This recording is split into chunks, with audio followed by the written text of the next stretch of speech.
and he thought the photos wouldn't matter because I wasn't friends with anyone in his family on social media. He'd been cropping her out of all the photos he showed me because he didn't want me to be hurt. The manipulation was insane. Even his explanation was trying to make himself sound like a victim of circumstances rather than someone who'd actively chosen to deceive multiple people for years.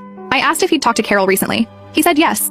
They'd spoken the day after Frederick exposed everything. Apparently Carol had been completely blindsided. She'd had no idea about me. Roland had told her I was just a coworker he'd taken to a few work events.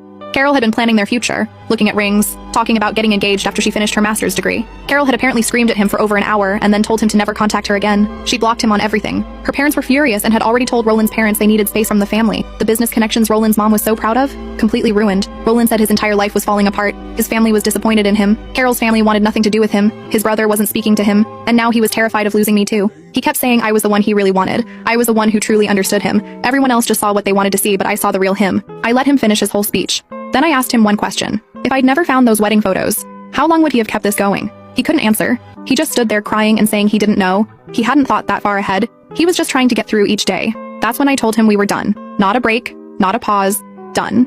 I said I couldn't trust anything he'd ever told me because every word out of his mouth had been calculated to serve his own interests. I said I deserved someone who was proud to be with me, who didn't hide me from his family, who didn't treat me like a dirty secret. He started begging, literally begging me to give him another chance. He said he'd tell everyone about me, he'd cut off his family if that's what it took. He'd do anything to prove he'd changed. He tried to grab my hands and I pulled away. I told him the problem wasn't that his family didn't know about me. The problem was that he'd spent 2 years lying to my face every single day. He'd stolen time from me that I could have spent finding someone who actually respected me. He'd made me question my